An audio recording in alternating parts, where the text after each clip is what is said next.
Hej, cześć, tu Mateusz z MatMax.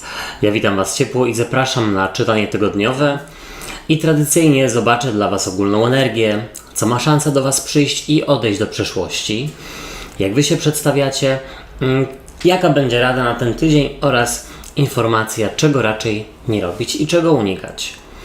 Na moim kanale są już czytania na lipiec, polecam sprawdzanie ich tutaj na górze, gdzieś je podlinkuję, ale też w opisie pod filmem i w komentarzu z czasówką możecie je znaleźć.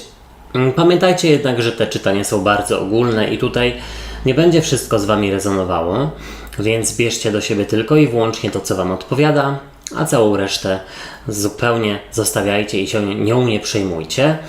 Ewentualnie zachęcam Was do sprawdzania czytań również dla swoich znaków ascendentalnych. No, wtedy będzie można wyciągnąć taką szerszą wiedzę i wspólny mianownik z obu czytań.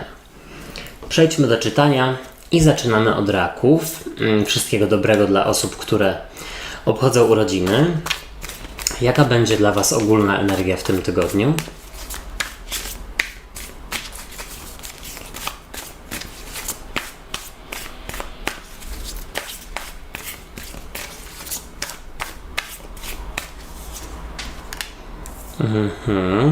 Co do Was przychodzi, co się pojawia?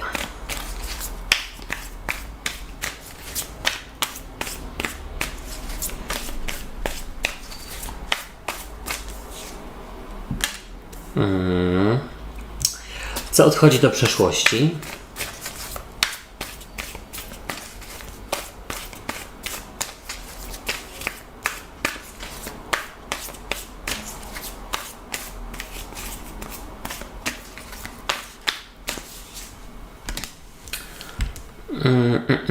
Jak Wy się przedstawiacie?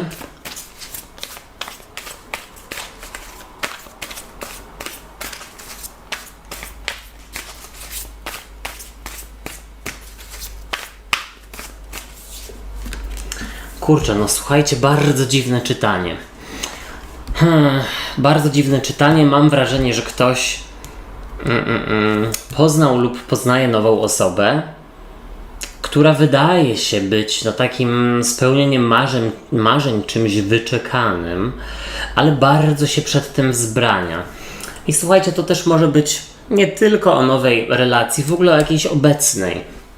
No bo to też może być na przykład wzbranianie się przed otwarciem takim emocjonalnym, przed przyjacielem, kolegą i tak dalej. Jaka będzie dla Was rada?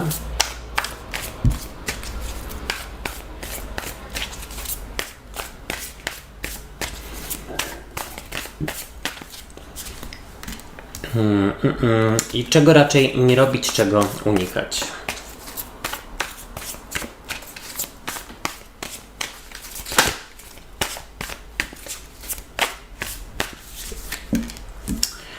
No, dokładnie.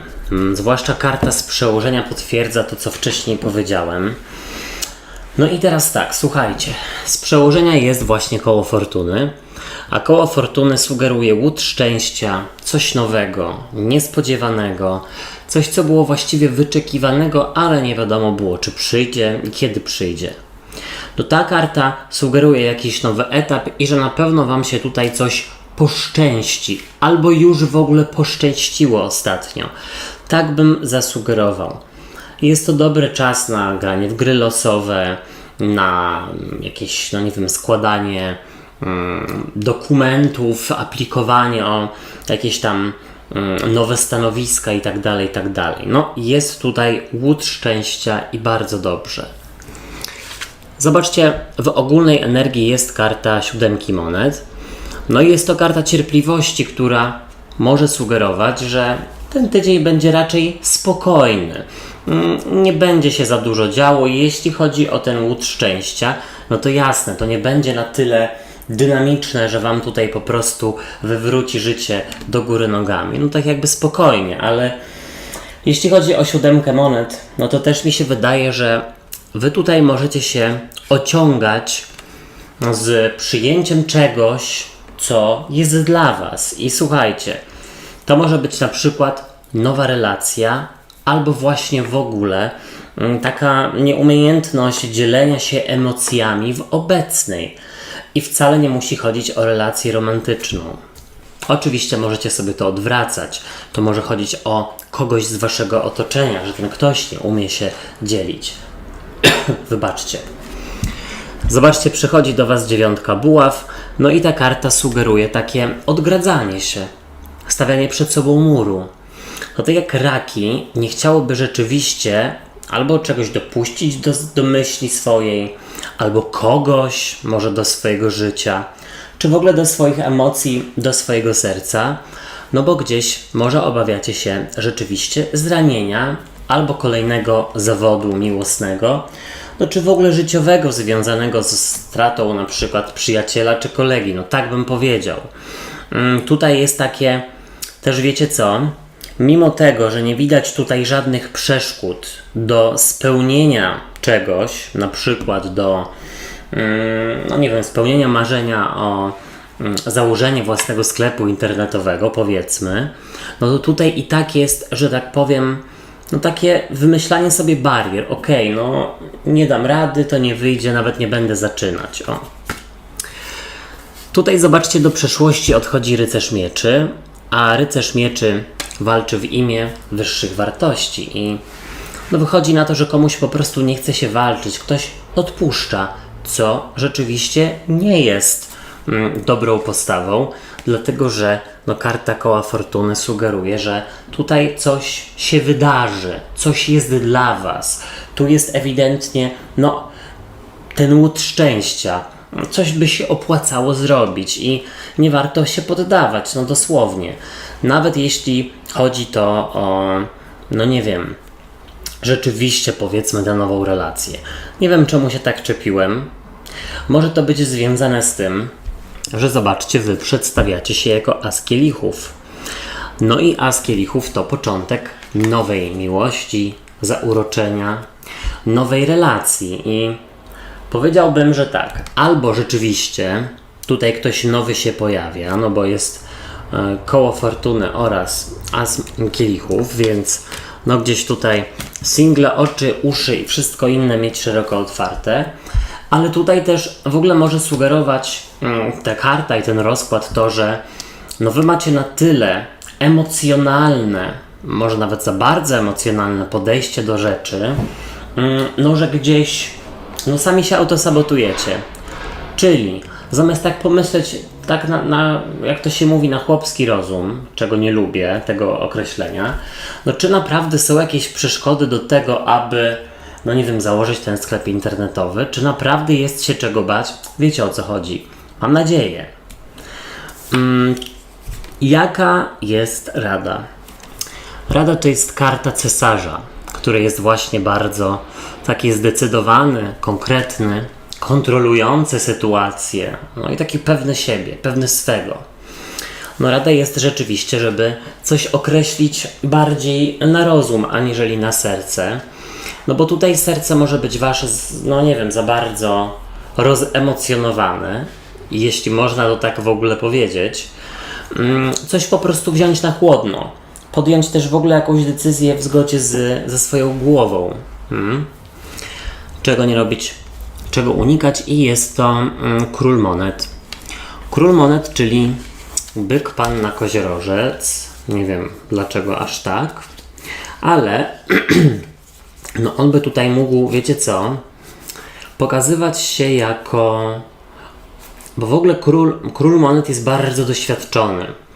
On jest pewny swoich osiągnięć, pewny tego, gdzie jest i żeby nie pójść w taką skrajność, czyli zupełnie na przykład, no nie wiem, nie zapraszać innych do swojego życia albo no, żeby się nie stać zimną osobą w ogóle, zwłaszcza w jakiejś relacji, o której mówimy, a to wy wiecie najlepiej. Wszystkiego naj. Teraz lwy. Witam was na tygodniówce. Sprawdźmy, jaka będzie dla was ogólna energia.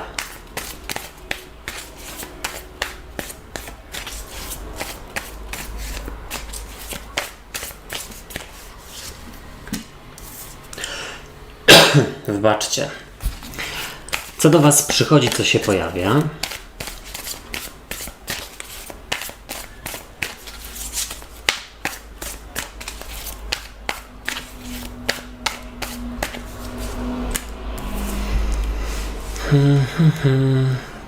Dziwne. Co odchodzi do przeszłości?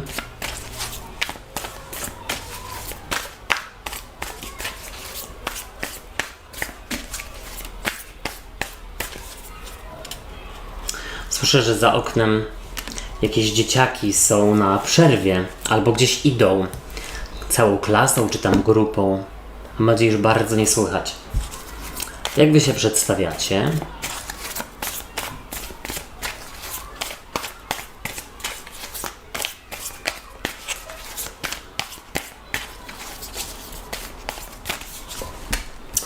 No słuchajcie, to jest dosyć specyficzny rozkład. A propos osób, które mają taką niepewną, nieokreśloną relację romantyczną. No cała reszta też może sobie coś dla siebie wyciągnie, ale jeśli nie, to sprawdzajcie czytania dla ascendentów swoich. Jaka rada dla was?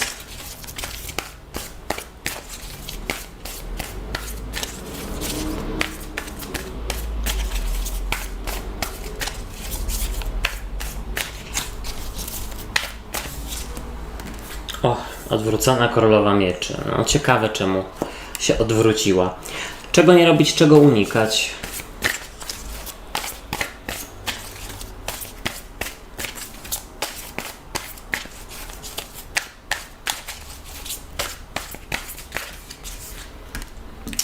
No i tutaj też jest, słuchajcie, król mieczy, ale jajka, momento.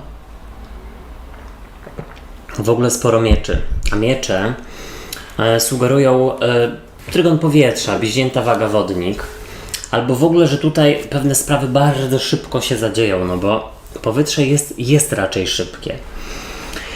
I teraz tak, z przełożenia król mieczy, a król mieczy mógłby pokazywać osobnika, no dosyć takiego zimnego, niewylewnego, trochę mało emocjonalnego, ale w ogóle sytuację, w której no gdzieś jest tutaj za mało czułości w pewnej relacji i wydaje mi się, że może nawet takie poczucie, że nie wiadomo na czym stoicie. No dosłownie. Król mieczy sugeruje, że trzeba tutaj wykorzystać doświadczenia z przeszłości, no i zastanowić się, czy nie uciekać z relacji, która przypomina wam inną z przeszłości. No i właśnie, w ogólnej energii jest trójka mieczy, a trójka mieczy mogłaby sugerować złamane serce albo w ogóle jakieś takie smutki troszeczkę, lekkie załamanie nastroju, które części z was może w tym tygodniu towarzyszyć. I teraz tak, to złamane serce, jeśli chodzi o króla mieczy, no jasne, może sugerować sytuację, w której gdzieś czujecie, że ta relacja nie jest dla was i coś wam nie odpowiada, nie chcecie do końca w niej być. Gdzieś tam nie do końca spełnia waszym oczekiwaniom. Ale też tu jest taka informacja dla innych osób, które nie mają romantycznego przekazu, że może wypadałoby bardziej w tym tygodniu tak rozumowo spojrzeć na rzeczywistość, aniżeli brać wszystko do siebie. I teraz zobaczcie, przychodzi do was rycerz kielichów, a mogłaby to być osoba, która powiedzmy ma taki frywolny stosunek do rzeczywistości i do relacji i nie są tam jemu jakieś słuchajcie, takie poważne, głębokie relacje w głowie. Wydaje mi się, że część z was rzeczywiście może mieć do czynienia z taką osobą, która po prostu na przykład lubi się bawić albo czujecie, że nie chce się określić, bo powiedzmy związek to dla niego lub dla niej ograniczenie. Tu też jest taka informacja, że przychodzą wam w cudzysłowie na ratunek bliscy, którzy chcą was rozbawić.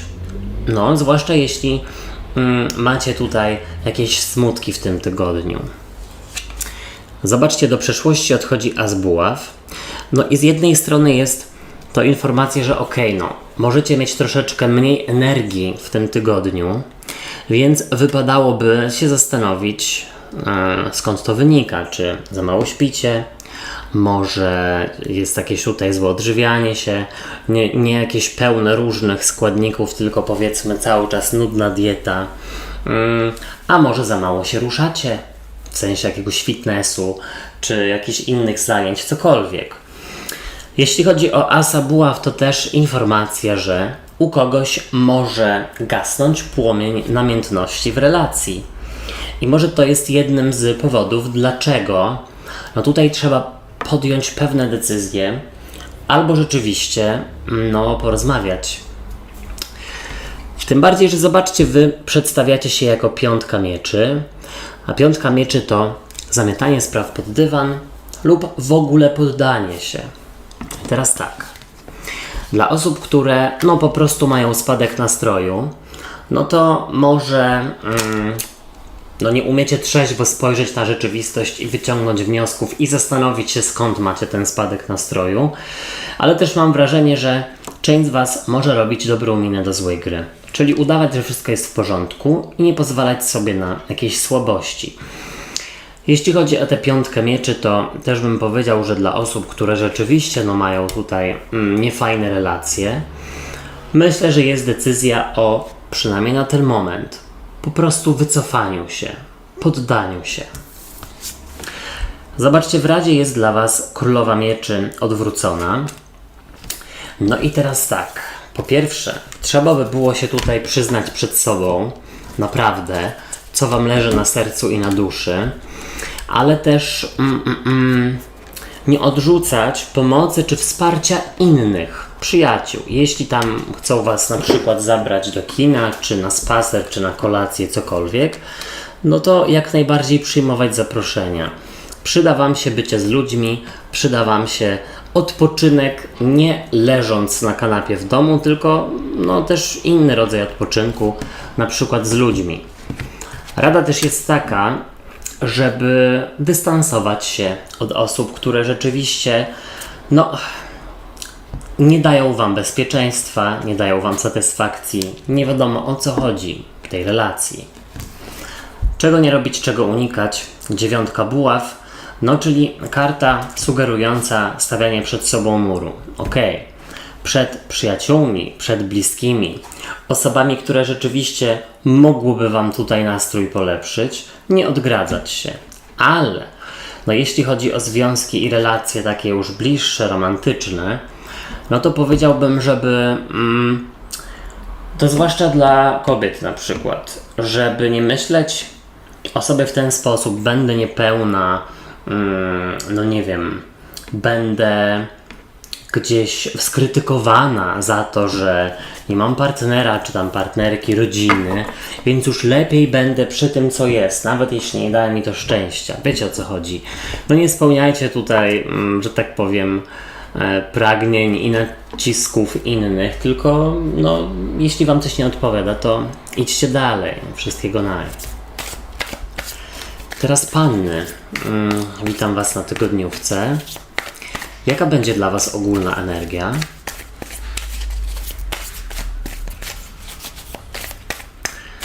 Panny i pannicze, co tutaj się dla Was zadzieje?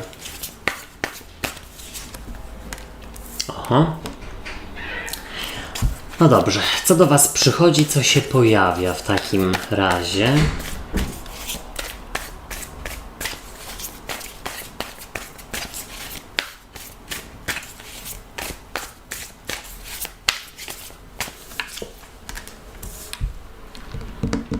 Jakieś super rozemocjonowanie. Albo ktoś chce się, słuchajcie, godzić. Co odchodzi do przeszłości?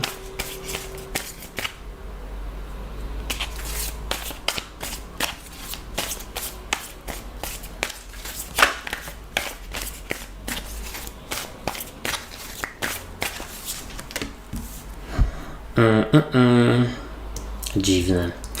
Jak Wy się przedstawiacie?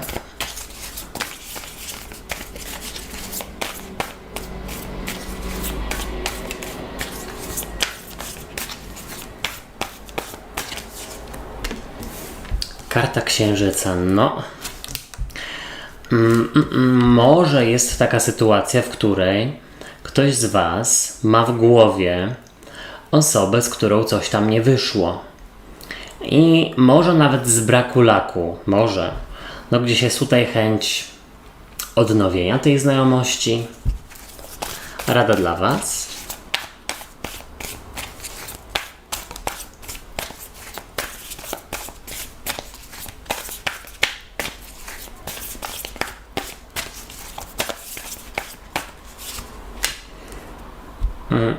Dać sobie spokój.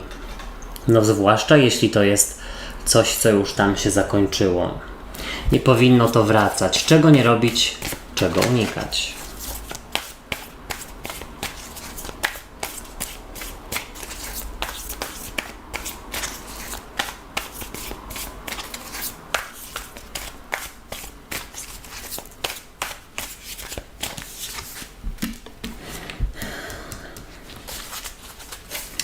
No, dziwaczne czytanie. Naprawdę dziwaczne czytanie. Zacznijmy od tego, że z przełożenia jest król buław i jasne, no mógłby gdzieś tutaj sugerować osobę z trygonu ognia, barana lwa strzelca, albo w ogóle kogoś z relacji romantycznej, romansowej. Być może. Ale też, no ten król buław informuje, że w tym tygodniu trzeba troszeczkę zapanować nad swoimi emocjami i po prostu gdzieś się im nie poddawać, bo emocje to tylko emocje. Tutaj wypadałoby po prostu się ogarnąć i zebrać do kupy do osób, które rzeczywiście są lekko rozmemłane w tym tygodniu, tak emocjonalnie.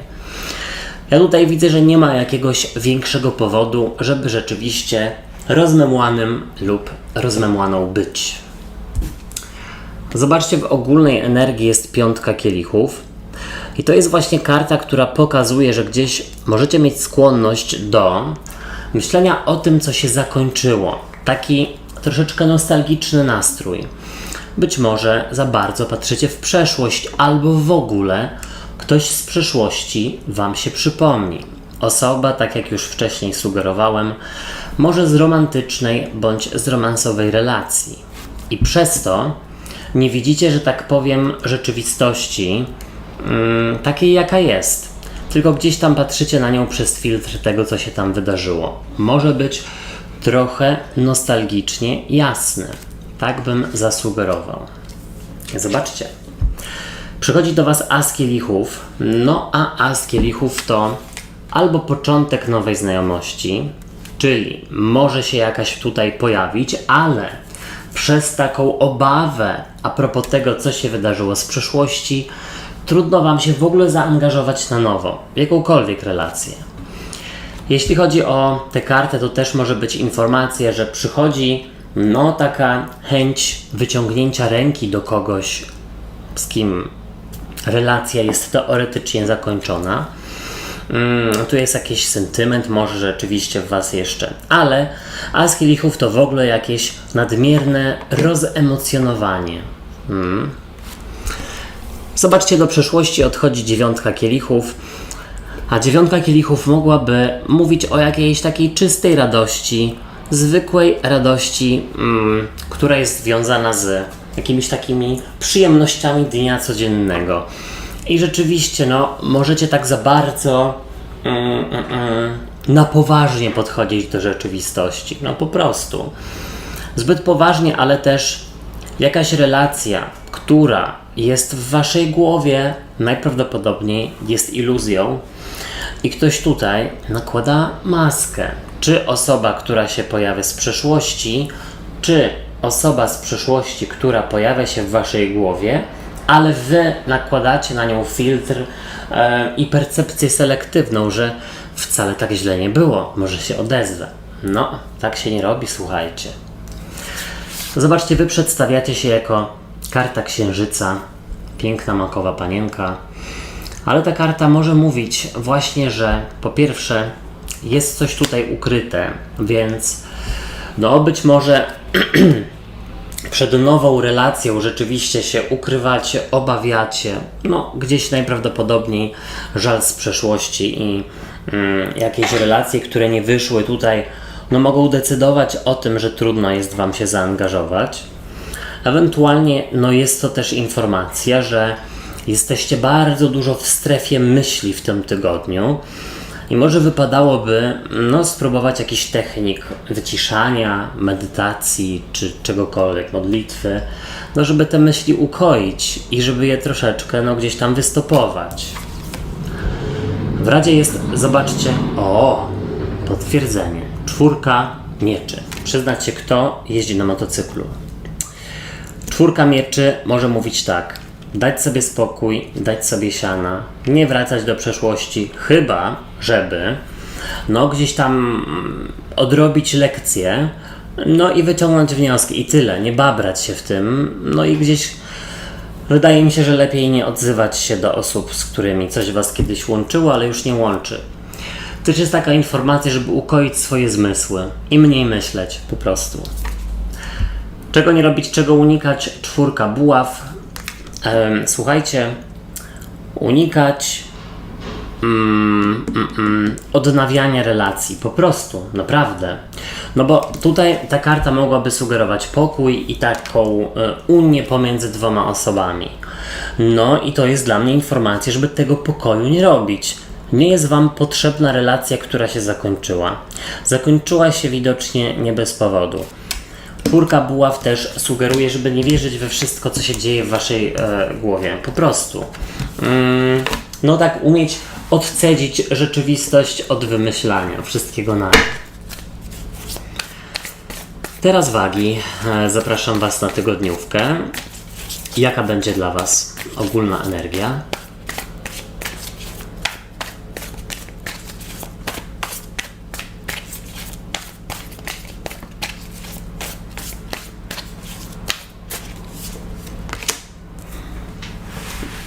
Co do was przychodzi, co się pojawia?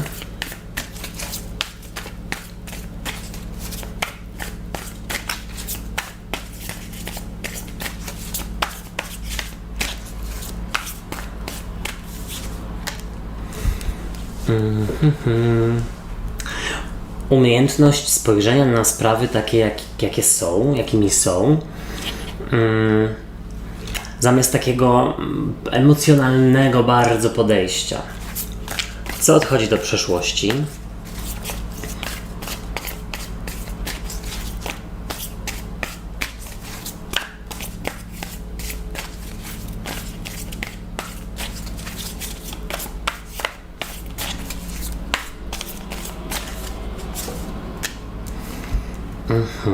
No właśnie. Podkreślenie tego, co powiedziałem, czyli zamiast patrząc na rzeczywistość sercem, patrzycie raczej rozumem, co gdzieś w pewien sposób daje wam ukojenie albo trzyma was w kupie, zwłaszcza dla osób, które mają jakieś tam trudne życiowe sytuacje. Jak wy się przedstawiacie?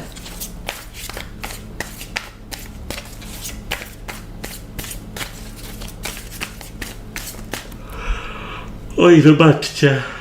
Musiałem sobie ziewnąć. Ostatnio jestem taki senny, nic mi się nie chce, na nic nie mam siły.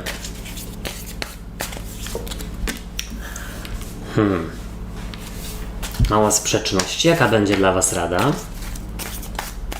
A nie, właściwie to nie jest sprzeczność. Już wiem, o co chodzi.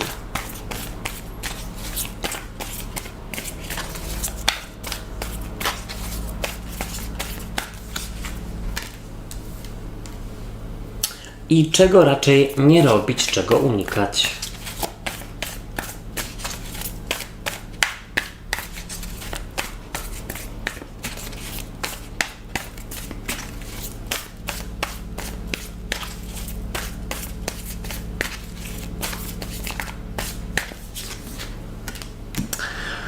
O kurka wodna. Słuchajcie, dziwne sprawy. To znaczy, może nie dziwne, ja sam jestem jakiś dziwny. Słuchajcie, dużo buław, a buławy są związane z jakimś, tutaj ogniem. Czyli może się dziać w tym tygodniu.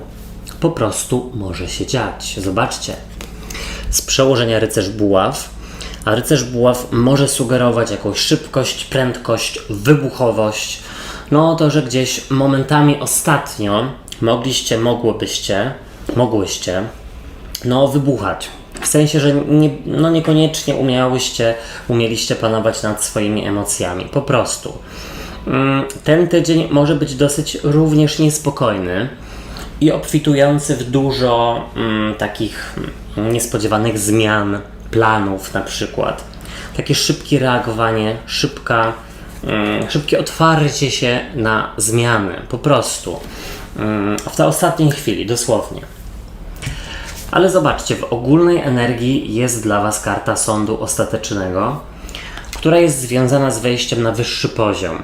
I dla mnie, dla Was jest to informacja, że umiecie na tyle sobie poradzić rzeczywiście z trudami, wyzwaniami rzeczywistości w tym tygodniu i z tymi zmianami i z taką wybuchowością też otoczenia i ze swoimi emocjami, że nawet umiecie się zdystansować i w ogóle też nauczyć takiego nieemocjonalnego podchodzenia do spraw. Nie wiem, czy to ma sens to, co powiedziałem, czy to, co rozumiecie, czy rozumiecie.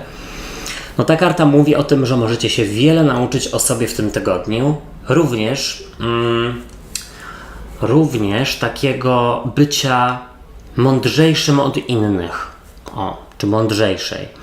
Na tej zasadzie, że jeśli ktoś rzeczywiście chce się kłócić, popędzać, albo tutaj na przykład, jest zarozumiała, albo ma tylko, taką kwadratową głowę, kwadratowe myślenie i tylko jej zdanie jest tutaj ważne, to wy się tym nie przejmujecie. Wy z dojrzałością podchodzicie do sprawy i wy macie swoją rację, on ma swoją i po prostu, i tyle. Nawet też nie próbujecie wpłynąć na kogoś, bo wiecie, że nie ma to sensu. Jak to się mówi, głupim się nie tłumaczy, a mądry i tak zrozumie. Słuchajcie, przychodzi do Was Królowa Mieczy. A Królowa Mieczy, to jest osoba, która umie przekuć swoje doświadczenia, właśnie w jakąś wiedzę, w jakąś lekcję. Umie się zdystansować do rzeczywistości, ale z taką mądrością i z taką lekkością. To nie jest na zasadzie, że wszędzie się wali i pali, to ja po prostu zagryzam zęby i siedzę rozemocjonowany i nie wiem, nic nie robię, bo jestem taki spanikowany, tylko raczej ona na spokojnie, na chłodno zastanawia się, jaką taktykę obrać i tyle. Myśli, że może to być bardziej wyzwaniowy tydzień, ale kolejny już będzie spokojniejszy. Dużo spokoju jest w tych kartach, w waszej głowie właściwie, bo dookoła spokojnie nie będzie. Zobaczcie, do przeszłości odchodzi Król Kielichów.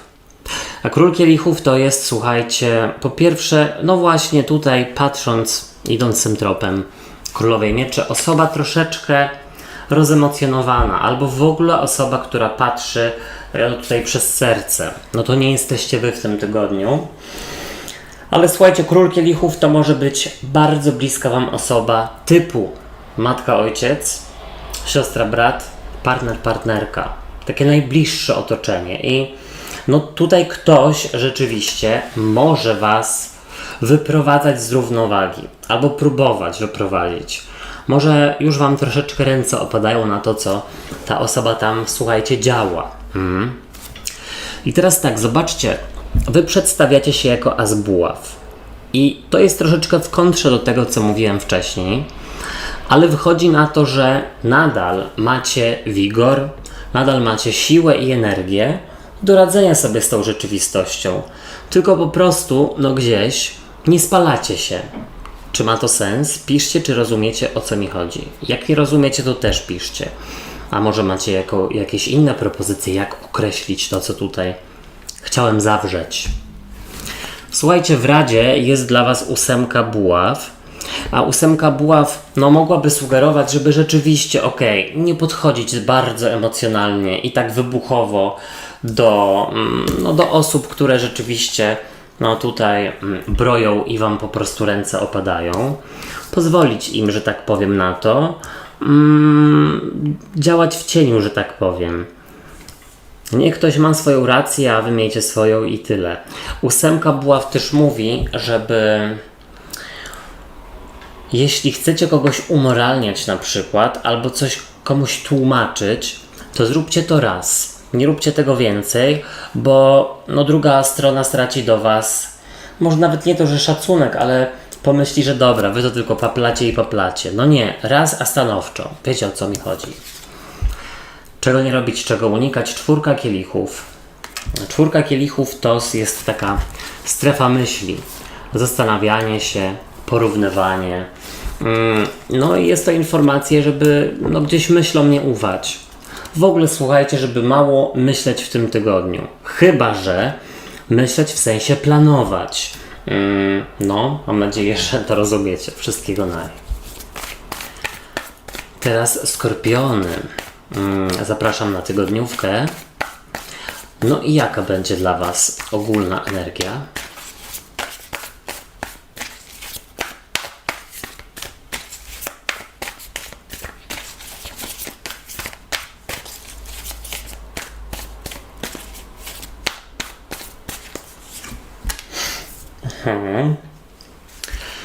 Co do Was przychodzi, co się pojawia?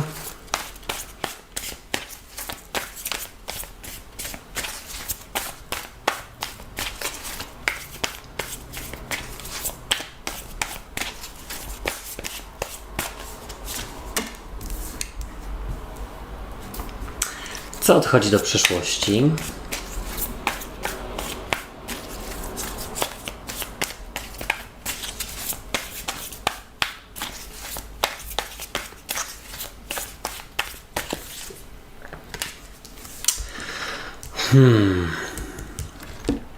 To jakby ktoś umiał na tyle zapanować nad sytuacją, że nie musi się wycofywać lub jej zmieniać. Na przykład a propos sytuacji w pracy. Jak Wy się przedstawiacie?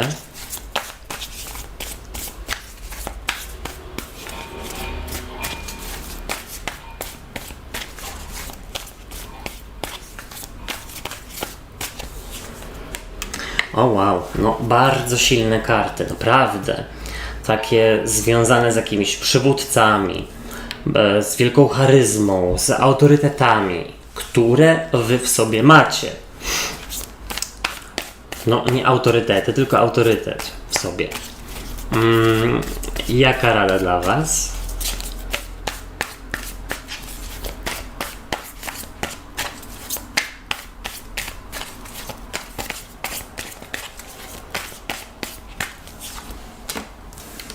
Dziwna rzecz. Tutaj jest rada dziwna. A może nie, może tutaj chodzi o to, żeby pokazywać drogę i światło innym i po prostu uczyć innych, no nie wiem, chciałam powiedzieć zaradności, ale nie, skupienia, planowania, pewności siebie. Czego nie robić, czego unikać.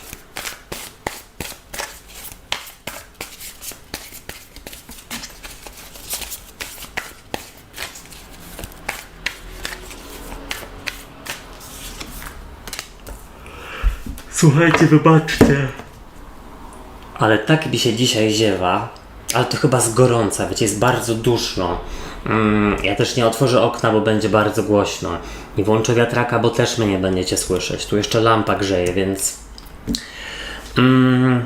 Okej, niech no ja tylko jeszcze tutaj się napoję trochę. Fajne czytanie. Okej, zobaczcie. O. Może to jest jakaś dla Was informacja a propos tego trąbienia. Zobaczcie z przełożenia szóstka kielichów. Szóstka kielichów mogłaby mówić o zaglądaniu w przeszłość. I wydaje mi się, że tutaj trzeba trochę pozaglądać w tę przeszłość, ale tylko i wyłącznie po to, żeby wyciągnąć jakieś z niej super wnioski.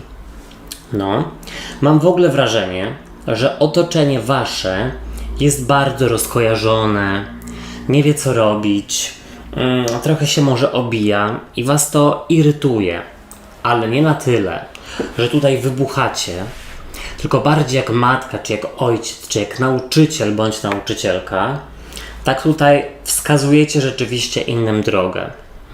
Jesteście mentorami, ewidentnie, i to jest fajne. Jeśli wcześniej, w poprzednich tygodniach było rozkojarzenie, teraz absolutnie go nie ma. Zobaczcie, w ogólnej energii jest dla Was trójka monet, a jest to karta, która mówi o budowaniu takich silnych fundamentów. Jest to karta, która mówi o tym, że wiecie co robicie, że macie jakąś wiedzę i doświadczenie do tego, żeby rzeczywiście wykonywać swoją pracę, żeby uczyć innych. Trójka monet pokazuje Was jako osoby, które naprawdę są taką szyją, czy tam kręgosłupem w pewnej relacji, czy może w jakiejś grupie osób, jeśli chodzi o pracę. Tutaj ta karta też sugeruje, że raczej będzie sporo pracy. Będzie sporo takiej żmudnej pracy od początku, od podstaw.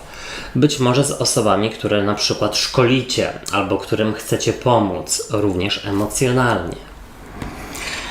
Zobaczcie, przychodzi do Was karta cesarza, a cesarz mógłby być na przykład wymagającym pracodawcą, czy tam pracodawczynią, którzy tutaj rzeczywiście obserwują Was, dociskają, dają Wam więcej zadań itd., itd. Ale karta cesarza też może pokazywać energię, która do Was przychodzi, czyli świetny przywódca, przywódczyni, zarządzający, świetna taka właśnie pewna siebie osoba, ale nie butna i narcystyczna, która umie innych tego samego nauczyć. Tak bym powiedział. Tutaj jest takie zapanowanie nad sytuacją. Jeśli na przykład są duże projekty w pracy, to Wy tutaj liderka. Zobaczcie, do przeszłości odchodzi trójka buław, a jest to karta bramy i zaczynania nowych etapów. I wychodzi na to, że tutaj nie będzie jakiegoś odejścia, rozstania albo myśli o rzuceniu swojej obecnej pracy, tylko raczej staracie się ponaprawiać to, co nie działa w obecnym miejscu.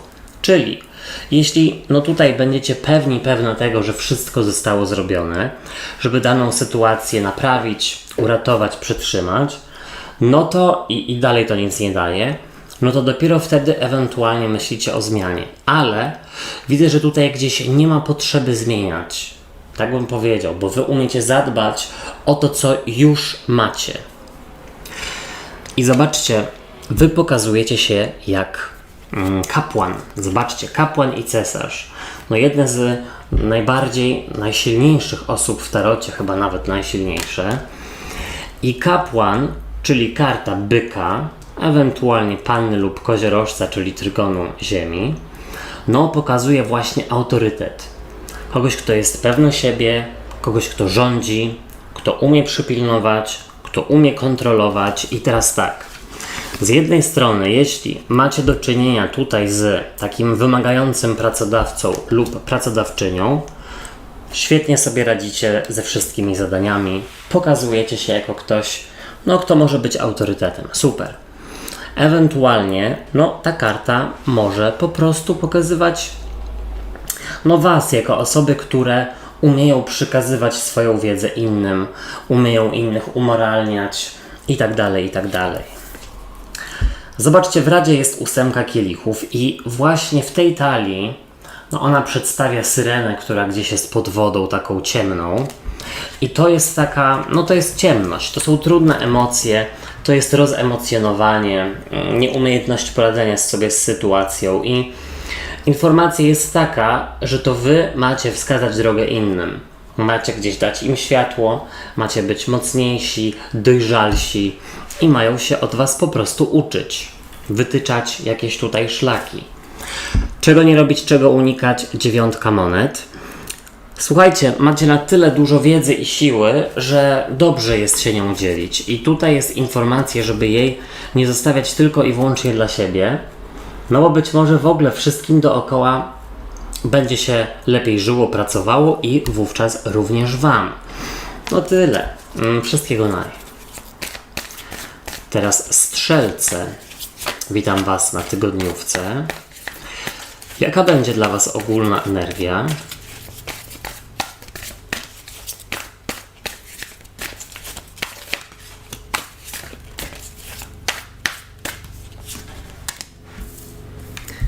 Co do Was przychodzi, co się pojawia?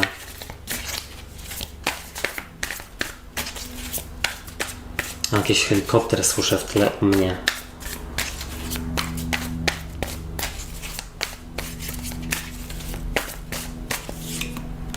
O, to ciekawe. Słuchajcie, a pokażę Wam. Zobaczcie, król i królowa monet. Niezła parka. Co odchodzi do przeszłości?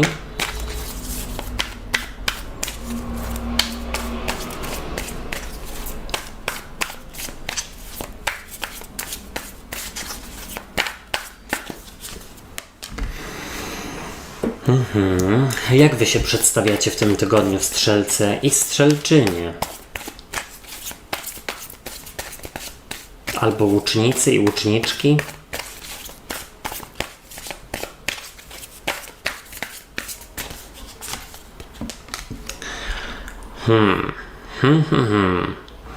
No raczej dobrze. To znaczy, powiedziałbym tak.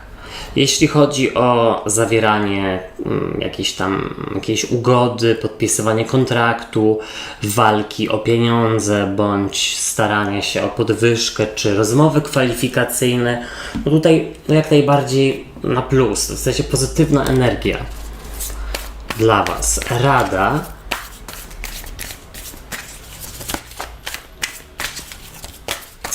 Ale też widzę w jakiejś relacji jest gotowość na takie, o właśnie, w Radzie zaznaczanie granic, na myślenie o sobie, a nie tylko o innych i uległości. Czego nie robić, czego unikać.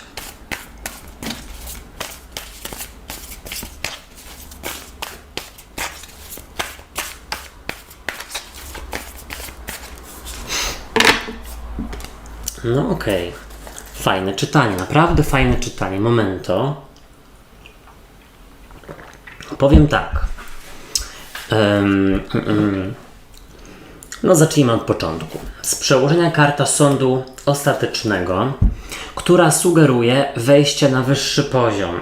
I ona może mówić o awansie, o dostaniu podwyżki, o na przykład dostaniu pracy, o tym, że w tym tygodniu też w ogóle umiecie siebie sprzedać. No więc to jest dobry czas na rozmowy kwalifikacyjne na przykład. Ta karta w ogóle, no też przeze mnie jest nazywana kartą rezurekcji i zmartwychwstania, więc no gdzieś tutaj jest ewidentnie przypływ sił życiowych, ale też wiary w siebie. Po prostu. I to jest, myślę, że bardzo ważne. Wiara w siebie i w swoje możliwości. Zobaczcie, w ogólnej energii jest karta królowej monet, która jest nazywana małą cesarzową. Ona jest matką, ale może być w ogóle osobą, która jest przekonana o swojej wartości. I to nie chodzi o to, że jest jakaś narcystyczna, butna i tak dalej, tylko po prostu naturalnie i spokojnie, dojrzale jest pewna siebie. Wydaje mi się, że jeśli chodzi o sprawy zawodowe, finansowe, związane z edukacją, to tutaj dosłownie wiecie, co robicie.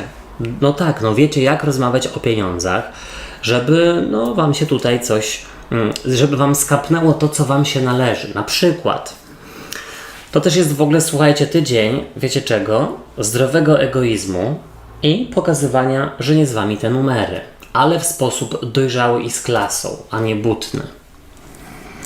No bo jeśli ktoś jest właśnie, słuchajcie, butny i taki, no nie wiem, wiecie jaki? No taki przekraczający granice innych, taki chamski, no to nie jest pewność siebie. Zobaczcie, co przychodzi do was. Karta króla monet. A król monet, no może być właśnie autorytetem, pracodawcą, może być, słuchajcie, osobą, no, od której się czegoś uczycie, albo w ogóle ktoś wyżej postawiony w hierarchii, na przykład w pracy. I no wydaje mi się, że jeśli tutaj są rzeczywiście rozmowy, jeśli macie do czynienia z kimś takim, no to tutaj jak najbardziej porozumienie pomiędzy wami jest. Król monet też w ogóle zna się na interesach, więc jeśli chcecie ulokować gdzieś pieniądze, albo podpisać jakiś kontrakt rzeczywiście, no to jest to czas najwyższy. No, tak bym powiedział. Tutaj widzę, że gdzieś w pewnej relacji w ogóle jest dojrzałość i zrozumienie obu stron. Może tutaj chodzić o relację romantyczną, chociaż niekoniecznie. Zobaczcie, do przeszłości odchodzi karta kochanków, kochankowie. Adam i Ewa, pomiędzy nimi tutaj gdzieś jabłko. I jest to karta, po pierwsze, podejmowania decyzji, więc jakieś decyzje w tym tygodniu finansowe, zawodowe, edukacyjne będą podjęte dobrze. Poza tym też w ogóle tu jest szansa na zawarcie paktu, unii, na bratanie się z kimś, słuchajcie, na przybicie sobie piony na zgodę. Dobry czas na podpisywanie kontraktów. Naprawdę, tu może być coś takiego owocnego po prostu. Zobaczcie, wy przedstawiacie się jako rycerz mieczy. A rycerz mieczy, którego bardzo lubię, on działa konkretnie, sprawnie, szybko, jest przygotowany, jest dyplomatą, ma jakąś wiedzę. To nie jest jakiś fiu-bździu, jakiś filut tutaj, jak na przykład, no nie wiem, rycerz buław, tylko on, słuchajcie, no doskonale wie, co robi i walczy w imię wyższych wartości, swoich wartości. I teraz tak, no to jest informacja, że oczywiście umiecie się zachować z klasą, umiecie siebie sprzedać, pokazać gdzieś swoje umiejętności, z ogromnym przygotowaniem, sprawnie i skutecznie podchodzicie do rozmów itd., itd. Zobaczcie, w Radzie jest dla Was właśnie karta dwójki buław, czyli karta, która mogłaby sugerować, żeby stawiać granice, negocjować, gdzieś tutaj, słuchajcie, nie przyjmować od razu jakiejś oferty, tylko właśnie próbować gdzieś tutaj, nawet jeśli się nie da negocjować, to próbować albo dopytywać się, żeby pokazać innym, że macie głowę na karku. Dwójka buław też wypadałoby wyjść ze strefy komfortu i te pieniądze gdzieś włożyć albo o pieniądzach z kimś pogadać. Czego nie robić, czego unikać? Karta śmierci i jest to karta transformacji. I dla mnie, a właściwie dla Was jest to taka informacja, że samo się nic nie zrobi. Podwyżka sama nie przyjdzie, no nie wiem, lepsze stanowisko, nowa praca też się sama nie znajdzie. Tutaj gdzieś szczęściu trzeba dopomóc, ale nie to, że tam, a dobra, to tam sobie pójdę na rozmowę, na piekarza, mimo że jestem fryzjerem, no tylko wiecie, też tutaj przygotowanie się liczy, no i też trzeba mierzyć siłę na zamiary, wszystkiego na. Teraz koziorożce, zapraszam Was na czytanie i sprawdźmy, jaka będzie dla Was ogólna energia na ten tydzień.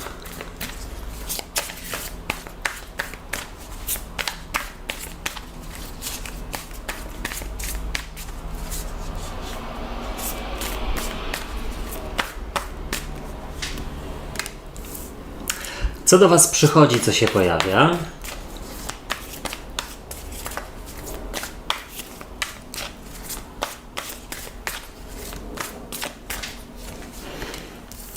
Bardzo mocne karty. Co odchodzi do przeszłości?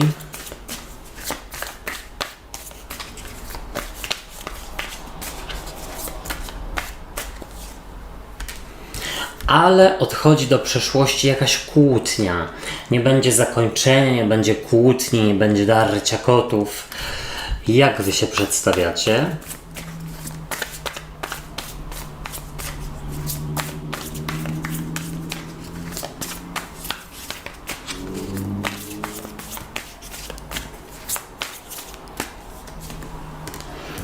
Okej. Naprawdę tutaj mam wrażenie, że możecie z kimś dojść do porozumienia albo w ogóle wynegocjować sobie jakąś bardzo korzystną umowę, jakieś korzystne warunki. Umiecie też w ogóle zadbać o swoją przestrzeń i to, no, na czym stoicie tak naprawdę. Rada dla Was.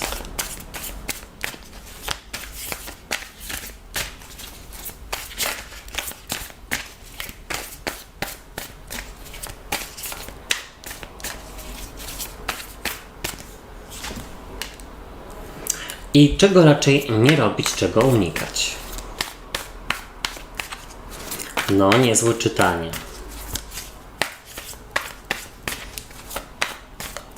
Może ktoś z Was rzeczywiście zaczyna nową pracę jakoś niedługo albo teraz. No tak, no tutaj też dlatego, że mamy kartę głupca z przełożenia. Sprawdzajcie czytania na lipiec. Może tam będzie coś więcej. To znaczy w ogóle będzie, bo tam są czytania ogólne na miłość i na pracę. Ale tak, z przełożenia karta głupca, karta zerowa w Wielkich Arkanach, sugeruje, że być może ktoś tutaj wyrusza w nową podróż. Zaczyna się u kogoś nowy etap. Jeśli rzeczywiście nie ma tego nowego etapu, no bo to czytanie może z Wami nie rezonować, w razie czego sprawdzajcie czytanie dla swoich znaków ascendentalnych, no to może po prostu macie odnowienie energii. Po prostu. No jeśli ostatnio było mało siły, mało energii, teraz jest jakiś reset i po prostu od początku, od zera, od początku tygodnia z nowym nastawieniem, z nową energią i wigorem. Tak jak ma to Głupiec. Super. Zobaczcie, w ogólnej energii jest karta Króla Buław, a Król Buław jest osobą, która właśnie rządzi, przewodzi, ustawia, jest pewny siebie, jest konkretny, jest zadowolony z siebie, wie na czym stoi i wydaje mi się, że właśnie w tym tygodniu albo z takimi bardzo pewnymi siebie przywódcami, może nawet szefowie lub szefowe, no trzeba gdzieś tutaj będzie porozmawiać, albo no tak, ewentualnie w ogóle no gdzieś ten tydzień wymaga od Was rzeczywiście pewności siebie, działania szybko, konkretnie, sprawnie, ale Wy to macie po prostu. Tym bardziej, że zobaczcie, przychodzi do Was karta cesarzowej, a cesarzowa to też jest bardzo silna kobitka, tak samo jak i Król Buław, ale cesarzowa jest już taką energią troszeczkę bardziej, bym powiedział, empatyczną, która umie zrozumieć drugą stronę, bo wiecie, cesarzowa jest właściwie matką, to karta obfitości i teraz tak, z jednej strony na szczęście ta cesarzowa Króla Buław właśnie tutaj poziomuje, gdzieś balansuje, dlatego nie widzę tutaj, żebyście traciły, no nie wiem, słuchajcie, jak to się mówi, że stracić kontrolę nad sobą, nad swoimi emocjami. Nie widzę tutaj jakichś wybuchów. Tu jest opanowanie i tak na zasadzie, dobra, ja wiem co robię. Ale tutaj w ogóle mam wrażenie, że czeka Was coś obfitego po rozmowie z kimś ważnym. Może szef, może szefowa. I tutaj rzeczywiście w tym tygodniu bardzo dobrze będzie rozmawiać o pieniądzach, o podwyżkach, kupować jakieś nieruchomości, inwestować i tak dalej, i tak dalej. Zobaczcie, do przeszłości odchodzi karta wieży, a karta wieży mogłaby sugerować właśnie kłótnię, niesnaskę, obrażenie się, zakończenie czegoś i wydaje mi się, że tutaj właśnie w taki dojrzały sposób z klasą umiecie rozmawiać z inną osobą czy z innymi osobami o swoich potrzebach, ale też właśnie tak jakby dojrzale z klasą, ale też słuchajcie stanowczo, tak bym powiedział, żeby tutaj ktoś Wam w kaszę nie dmuchał. Jeśli chodzi o kartę wieży, to wychodzi na to, że jakiś konflikt, coś trudnego jesteście w stanie w tym tygodniu właśnie z klasą naprawić. Zobaczcie, Wy przedstawiacie się jako karta Asa Monet, a As Monet to początek nowej sytuacji zawodowej, finansowej, więc to mam wrażenie, że jest rzeczywiście przekaz dla osób, które zaczynają nową pracę, które inwestują pieniądze, które coś kupują większego. No nie mówię, że tam na zasadzie idziecie do sklepu kupić mąkę, bo to wiadomo, czy chleb, tylko bardziej na zasadzie, że auto, działkę, nieruchomość, domek, mieszkanie. Ta karta też sugeruje, As Monet, że w tym tygodniu jesteście w stanie osiągnąć takie spokojne porozumienie, taki grunt pod nogami złapać, i wiedzieć, na czym stoicie, bo gdzieś tutaj jest Wasz upór, umiejętności rozmawiania, negocjowania itd., itd. I teraz tak, w Radzie jest karta Rycerza Buław na nosorożcu, który sugeruje, żeby rzeczywiście uważać na to, żeby nie stracić kontroli nad swoimi emocjami, dlatego że rzeczywiście tutaj granica będzie bardzo cienka. Ktoś Was może po prostu prowokować i próbować wyprowadzić z równowagi. Wy po prostu bądźcie dojrzalsi niż taka osoba, albo nie wiem, wyobraźcie sobie taką osobę w samych jakichś tam gadkach, albo w jakiejś innej dziwnej sytuacji i może będzie Wam, wiecie, łatwiej spojrzeć na tę osobę. Może nie z lękiem na przykład, albo nie z agresją, tylko na przykład z uśmiechem na twarzy. Też rada w tym Rycerzu Buław jest taka, żeby starać się, żeby coś zrobić, żeby iść do przodu, żeby jeśli chcecie z kimś porozmawiać, jeśli chcecie coś negocjować, to w tym tygodniu zrobić to, nie odkładać na później. Ma to być tydzień działania, no i gdzieś tutaj zaznaczania swojej mocy. Czego nie robić, czego unikać? Jest to królowa kielichów, która mogłaby być taka, nadmiernie rozemocjonowana tutaj w negatywie. Więc gdzieś wychodzi na to, żeby panować nad emocjami, to już mówiłem ze 100 razy. Ale w ogóle gdzieś bardziej tak rozumowa aniżeli sercem. I wydaje mi się, słuchajcie, że to jest tydzień działania rozumem. Rozumowego myślenia, bo już wiele znaków miało taką informację, żeby w tym tygodniu podejmować decyzje i w ogóle działać w zgodzie z rozumem aniżeli z sercem, bo tutaj serce może Wam przeszkodzić i sprawiać na przykład, że będziecie osobami uległymi, no i inni na tym skorzystają, a nie Wy. Wszystkiego naj. Wodniki, witam Was na tygodniówce. Sprawdźmy, jaka będzie dla Was ogólna energia.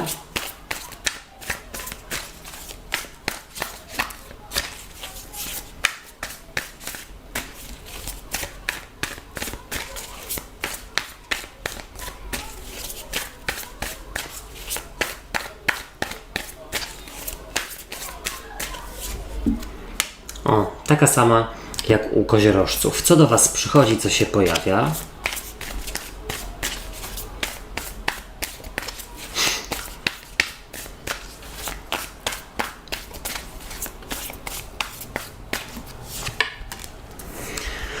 Może to być bardzo wyzwaniowy tydzień, w którym jest dużo pracy, dużo spraw do ogarnięcia. Co odchodzi do przeszłości?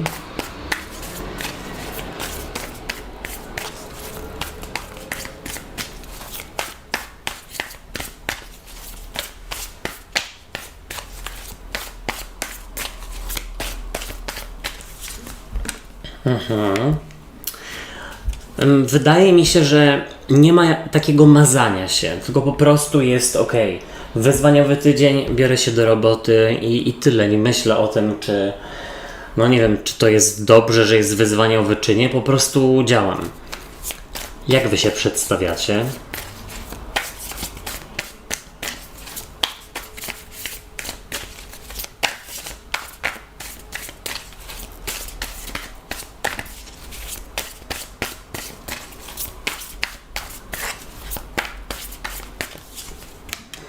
No dobrze, bardzo dobrze, ale tutaj gdzieś wychodzi na to, że stajecie na wysokości zadań powierzonych Wam przez innych lub przez samych siebie. Zobaczcie, tu jest w ogóle król i królowa buław. To jest para. Wychodzi na to, że w pewnej relacji może być trochę ciężko, mogą się po prostu sypać iskry, ale też jest dużo namiętności i dużo chęci współpracy ze sobą. Czyli tak, szybkie konfrontacje, może jakieś kłótnie, ale później wiadomo. Rada dla Was.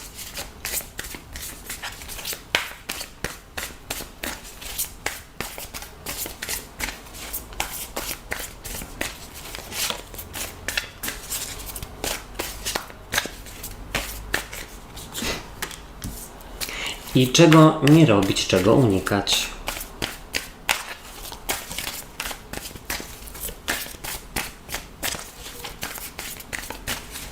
Ale też wiecie co, jeszcze widzę jedną rzecz i wydaje mi się, że to chyba było w poprzednim tygodniu. Wow, słuchajcie, same buławy prawie. Albo w czytaniu na lipiec, więc sprawdźcie. A propos porozumienia z pracodawcą, w sensie z szefem, z szefową, które jest konieczne. W sensie porozumienie, rozmowa i gdzieś pokazanie swoich, może nawet nie wymagań, ale gdzieś porozmawianie o tym, co Wam leży. A może to jest właśnie coś związane z nadmiarem pracy albo z niewystarczającą ilością narzędzi, jaką macie, żeby wykonywać tę pracę. Słuchajcie, z przełożenia jest dla Was karta Asa Buław. Ta buława jest taka płonąca i kwitnąca. No i ta karta sugeruje, że będzie to bardzo dynamiczny tydzień, w którym jest mnóstwo werwy, mnóstwo energii do zużycia, że tak powiem. Ale mam gdzieś wrażenie, że raczej się w tym odnajdujecie. W sensie, że nawet jeśli jest dużo wyzwań zawodowych, to po prostu w to brniecie i nie widzicie, kiedy czas leci. Nawet nie ma czasu pojęczeć sobie, że o jaki to ja jestem zmęczony czy zmęczona. I całkiem dobrze. As buław też może mówić o ogromnej namiętności, ale też o jakiejś wybuchowości w relacji. Taka, słuchajcie, jak to powiedzieć? Tak dużo skrajnych emocji. Ale wydaje mi się, że chyba to lubicie. Może dlatego też razem ze sobą jesteście, tak bym powiedział. Taki roller coaster emocjonalny, w którym super się odnajdujecie. Jedno gdzieś umie ukoić drugie, a to drugie pierwsze. Zobaczcie, w ogólnej energii jest dla Was karta Króla Buław i Król Buław to może być przedstawiciel Trygonu Ognia, Baran Lew Strzelec, albo w ogóle osoba pokroju, szefa, szefowej, jakiegoś autorytetu, z którym trzeba się rzeczywiście porozumieć, dogadać, porozmawiać. Ta karta w ogóle sugeruje, że ten tydzień wymaga od Was takiego zorganizowania się, zaplanowania wszystkiego, też byciem osobą taką na tyle elastyczną, że nie będzie problemu dla Was szybko zmienić planu, na przykład plany. Tutaj też mam wrażenie, że bardzo trzeba wziąć się za zarządzanie innymi osobami, zasobami ludzkimi, chociaż nie znoszę tego określenia. Jest takie w ogóle bezosobowe właśnie, takie nieczłowiecze. Co ja tam gadałem, że mam wrażenie też w ogóle, że tutaj Wy jesteście w takiej roli lidera, która musi innych właśnie porozstawiać po kątach, nauczyć czegoś, przyspieszyć. Zobaczcie, przychodzi do Was karta 10 buław, a 10 buław to właśnie karta trochę syzyfowej pracy, ale w ogóle karta wysiłku, ambicji, starania się. Może nie być łatwo w tym tygodniu. Tak jak już zasugerowałem, czasu na odpoczynek raczej będzie mało. Bardzo dużo wyzwań, a zwłaszcza na gruncie zawodowym. W ogóle ktoś Wam może robić pod górkę, ale wiecie w jaki sposób? Nie to, że celowo, ale może po prostu na tej zasadzie, że nie daje Wam wystarczająco dużo tych narzędzi czy osób do pomocy.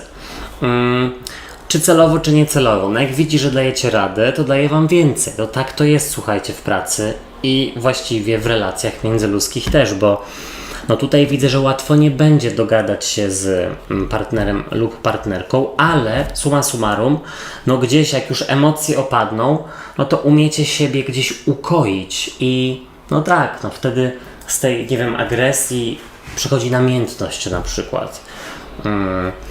Słuchajcie, do przeszłości odchodzi 2 mieczy, a 2 mieczy to jest taka zamknięta postawa niezgadzania się na coś. I teraz tak, idąc tym scenariuszem romantycznym, doskonale siebie dopełniacie.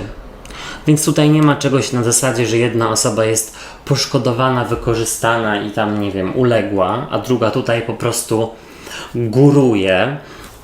Raczej jest tutaj jakiś balans, ale też bym powiedział, że jeśli chodzi o ten przekaz na pracę, to 2 mieczy sugeruje zamkniętą postawę i taką niechęć i zamknięcie się rzeczywiście na to, co przynosi Wam ten tydzień, a są to wyzwania, czyli właśnie nie ma mazania się, nie ma narzekania, nie ma opóźniania. Po prostu gracie w tę grę intensywnego tygodnia, aby do weekendu, że tak powiem, a wtedy już możecie sobie odpoczywać jak tylko chcecie.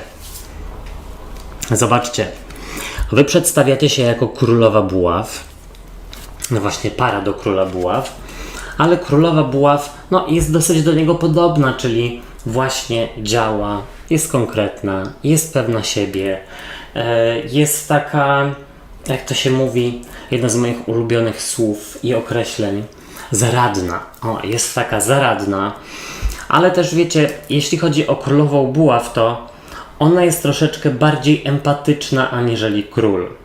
I to bardzo dobrze, że wy się tak pokazujecie, bo jeśli chodzi o osoby, które powiedzmy tam trzeba porozstawać po kątach i trochę im pokazać, jak mają pracować, no to przynajmniej nie tracicie tutaj, no jak to się mówi, no, nie wybuchacie tutaj, nie denerwujecie się na nich, tylko gdzieś, no, działamy.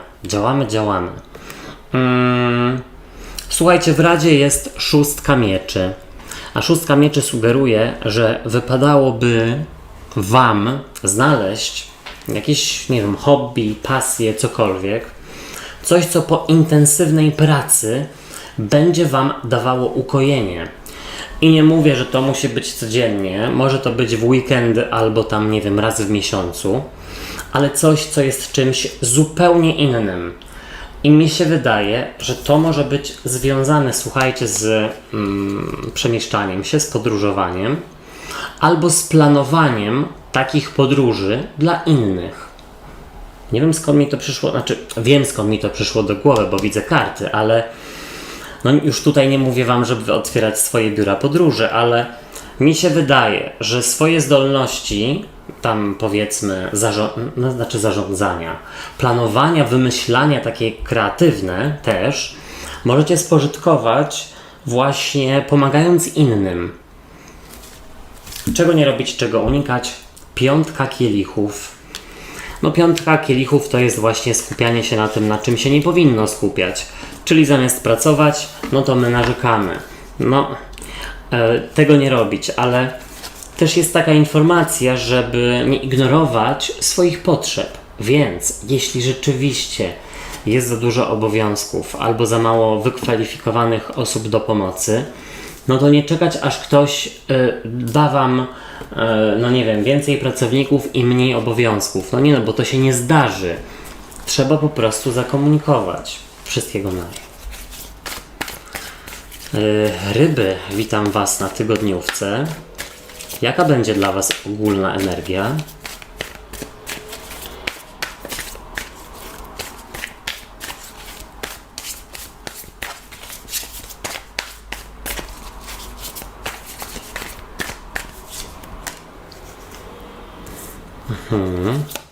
Co do was przychodzi, co się pojawia?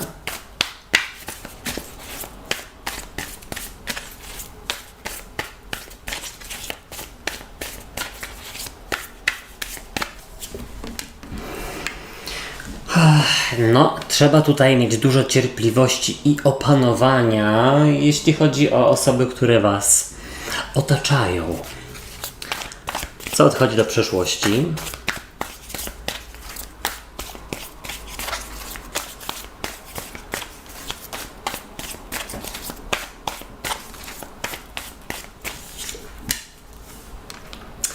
Jak wy się przedstawiacie? No albo ktoś chce się rzeczywiście pokłócić, albo w ogóle nie umie rozmawiać, nie panuje nad sobą. Może to być osoba młodsza, albo w ogóle nie do końca dojrzała emocjonalnie. No, taki dziwny przekaz, intensywny. A rada dla was?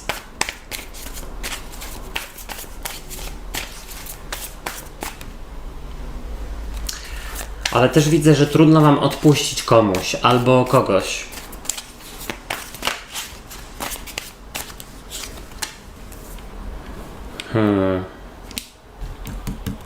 No dobra, czego nie robić, czego raczej unikać?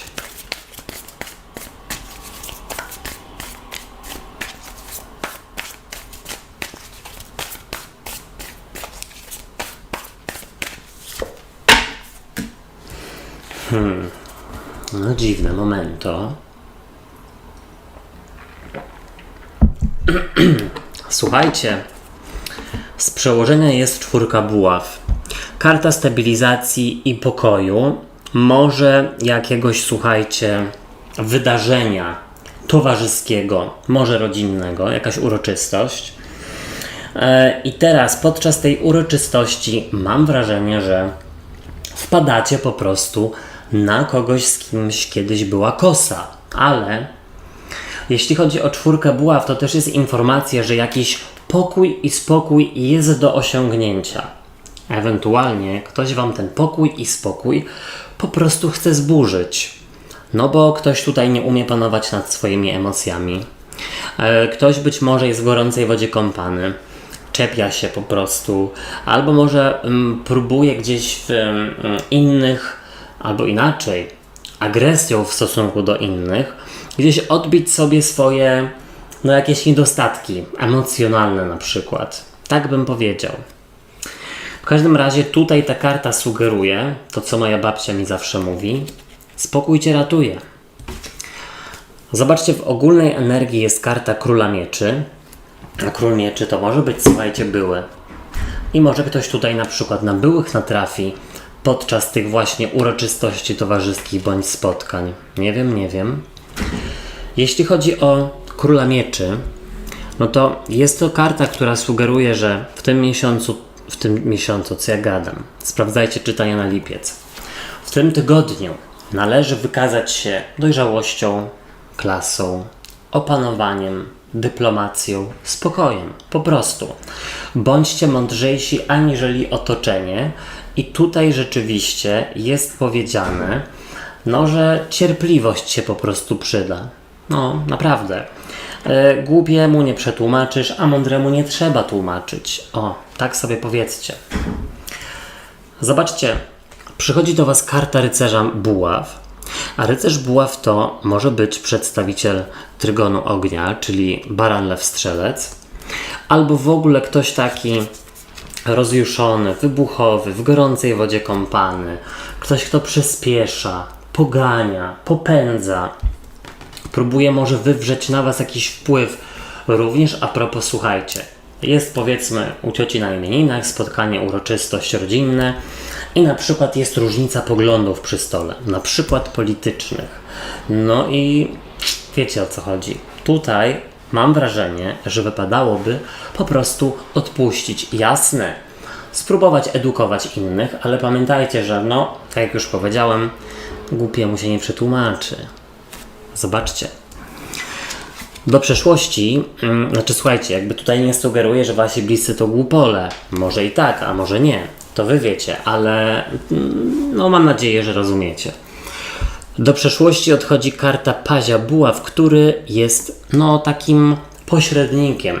On się komunikuje, on rozmawia i gdzieś wychodzi na to, że tu trudno rzeczywiście będzie znaleźć nić porozumienia pomiędzy wami a otoczeniem lub przypadkowo spotkanych byłych lub osób, z którymi była kiedyś kosa, na przykład na jakichś imprezach, spotkaniach towarzyskich, uroczystościach rodzinnych.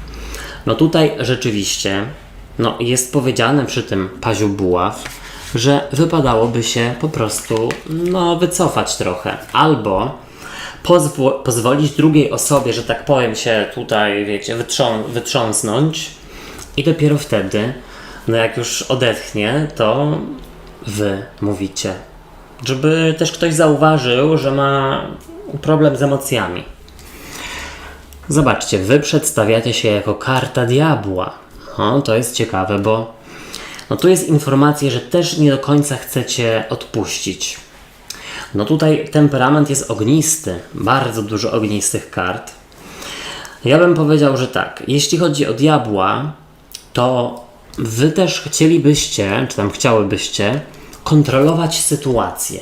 Czasami naprawdę wypadałoby tam gdzieś odrzucić te lejce i niech tam samo sobie popłynie i dopiero jak już właśnie emocje opadną, to wtedy się zastanówcie, co tutaj robić. Bo może się okazać, że już nie trzeba będzie robić nic, bo już wszyscy zrozumieją tak naprawdę, co źle zrobili. Jeśli rzeczywiście tutaj się wytrząsną, a emocje opadną. Karta diabła mówi o tym, że jakieś, słuchajcie, stresy związane z kłótnią możecie próbować zajadać, a nie jest to dobry sposób. Słuchajcie, w Radzie jest 5 mieczy i ta karta sugeruje właśnie, żeby odpuścić sobie albo komuś. żeby może się nie odzywać, jak jest rzeczywiście za gorąco. Albo wyjść na spacer. Jedną w tę stronę, drugie w tamtą. Jak już się namyślicie, odpoczniecie, emocje opadną, to dopiero rozmawiać. W ogóle piątka mięczy sugeruje, żeby nie spalać się i nie próbować kontrolować sytuacji, bo nie zawsze się da. W ogóle chyba nigdy się nie da. Chociaż w różnym stopniu. Czego nie robić, czego unikać? Czwórka mieczy. No właśnie, nie unikać takiego wycofania się w porę, nie unikać też odpuszczania i takiego, wiecie, jakby to powiedzieć, wybaczania też w sumie innym. Może wybaczania. Na zasadzie, że no to, że ktoś jest wybuchowy i rani innych dookoła, to jest tak naprawdę problem z nim, czy tam z nią, z jego emocjami, a nie z wami. To słuchajcie, nie chodzi też o to, żeby tutaj pozwalać wszystkim robić dookoła to, co chcą, ale tak troszeczkę z empatią spróbować podejść.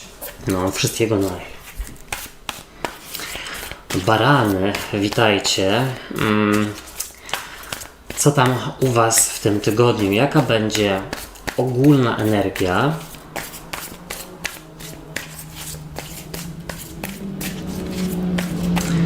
Już chyba wiemy jak.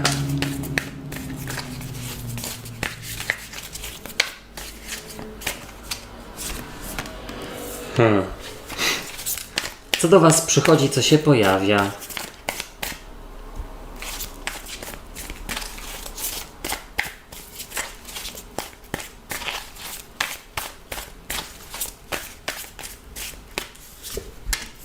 Ulala, słuchajcie, być może barany odchodzą ku nowemu. Niekoniecznie jeśli chodzi o nową relację. Co odchodzi do przyszłości?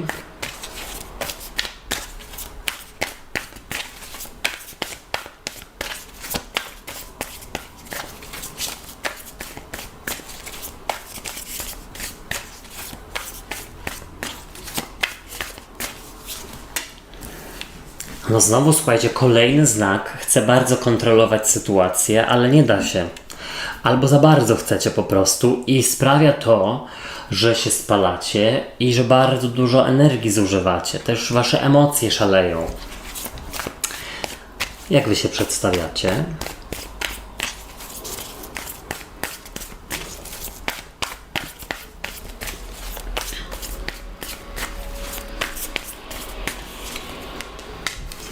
No właśnie, ktoś, kto nie umie odpuścić. Momento. Patrzcie, siorbnąłem sokiem. Ktoś, kto nie chce odpuścić, ale też, słuchajcie, jest bardziej optymistyczny przekaz. Tutaj widzę go. Rada dla Was.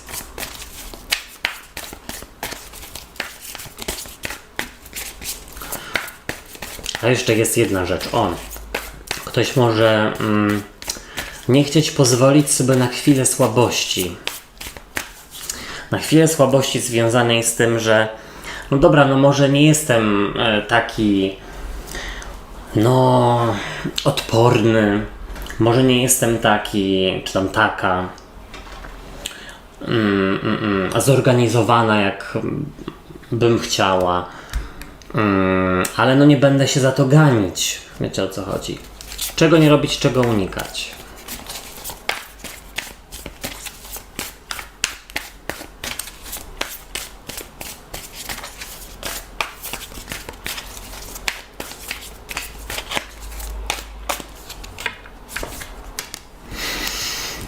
Okej, dobrze. Pojawiły się jakieś miecze, więc może bliźnięta waga lub wodnik. Może tutaj Wam na ratunek przybywają. Ale też sporo kielichów i dużo emocji. To będzie taki emocjonalny tydzień. Nie wiem, czy emocjonujący, to już zależy od Was. Na pewno emocjonalny. Zobaczcie, z przełożenia jest dla Was karta sprawiedliwości. Karta, która mówi, że przyda się tutaj złapać balans pomiędzy na przykład pracą a odpoczynkiem. pomiędzy krytykowaniem siebie, a na przykład, no nie wiem, nagradzaniem siebie. Wiecie, o co chodzi. Tutaj w tym tygodniu trzeba się ukoić wewnętrznie. Nie tylko ukoić swoje ciało, leżąc przed telewizorem, ale też swój umysł. Jakieś tam techniki relaksacyjne, wyciszające itd., itd. Jeśli chodzi o ogólną energię, no to jest dla Was 8 kielichów i z jednej strony ona mogłaby mówić, zwłaszcza w tej talii, o takich trudnych, wyzwaniowych i przytłaczających emocjach po prostu, które mogą się pojawić w tym tygodniu, ale idąc takim pozytywniejszym tropem, to 8 kielichów jest związana z odejściem i rozpoczynaniem nowego etapu. Więc tutaj zmierzacie ku tej sprawiedliwości, czyli temu, to rzeczywiście od jakiegoś czasu Wam się, no nie wiem, należało lub chciało. O co chodzi? Być może ktoś się rozstaje z pracodawcą i niedługo rozpoczyna nową pracę. Współpracę. Zobaczcie, przychodzi do Was karta Asa Kielichów i As Kielichów właśnie mógłby mówić, słuchajcie, o nowym początku.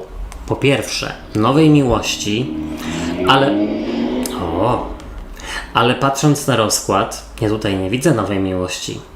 Ja bym raczej ewentualnie mówił o starej miłości, że tak powiem, która no gdzieś chce tutaj powalczyć. To jest jedna rzecz.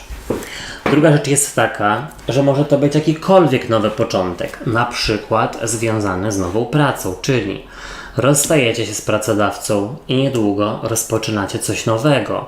Coś, w czym czujecie, że będzie sprawiedliwsze traktowanie, bardziej sprawiedliwe, no oraz tak spokojniej może będzie, jeśli chodzi o liczbę obowiązków. Tak bym powiedział.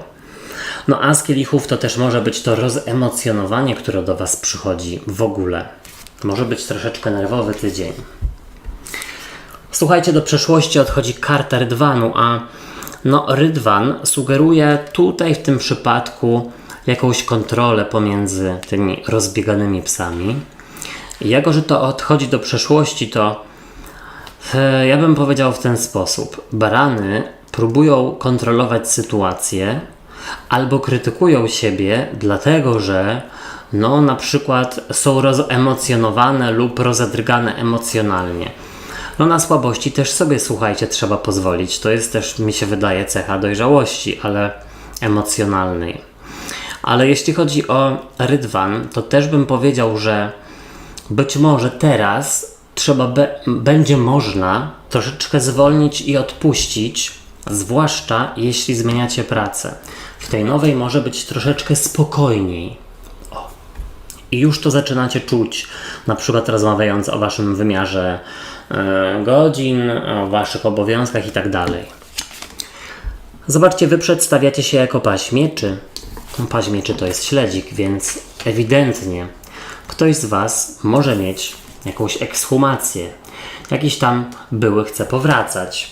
Nie wiem, czy to jest dobry pomysł, ale ten paź mieczy też sugeruje, że za bardzo jesteście dla siebie srodzy momentami. Za bardzo wymagający po prostu, bo no paź mieczy tutaj no ewidentnie porywa się z motyką na słońce albo nie mierzy sił na zamiary. Czyli oczekiwania w stosunku do samych siebie są wysokie, no ale być może poziom empatii jest troszeczkę za niski. Jeśli chodzi o radę, to w radzie jest karta umiarkowania. Jedna z moich ulubionych, ta leśna wróżka, która mówi w ten sposób: odpocznij, zrelaksuj się, spędzaj dużo czasu na świeżym powietrzu, gdzieś z dala od zgiełku, z dala od tłumu.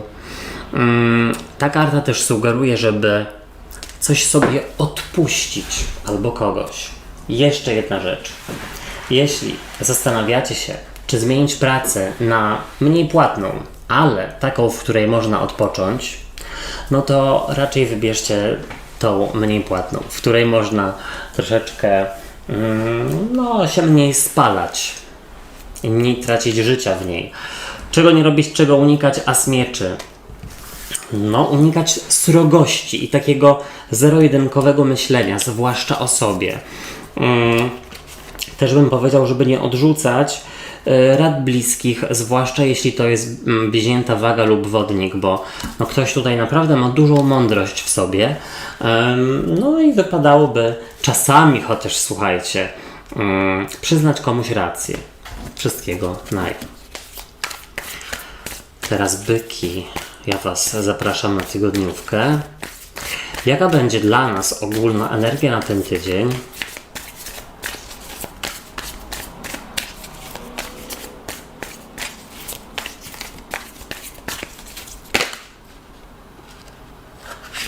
No dobra. Sama karta wypadła. Weźmy ją. I jest to karta Księżyca. Co przychodzi, co się pojawia? Może Słońce?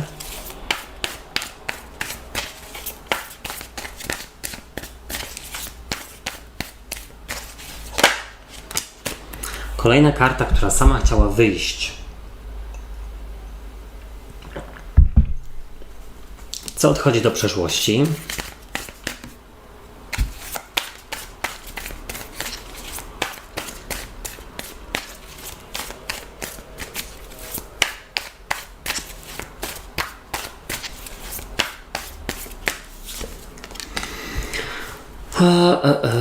Dziwna sprawa, bardzo dziwna sprawa. Jak Wy się przedstawiacie? Oj, tak zabrzmiałem, słuchajcie, jak znana mi osoba, bo ja lubię bardzo takie, jak to powiedzieć, no, takie seriale i filmy dokumentalne, ale o zbrodniach. O.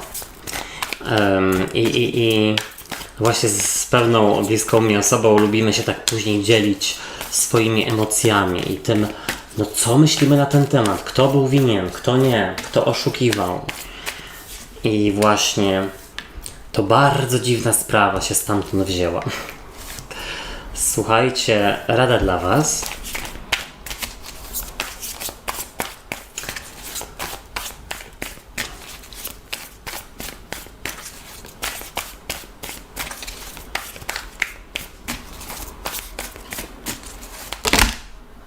No karty mi się posypało, ale nie biorę żadnej z nich, ponieważ się nie odwróciły. Jeszcze raz.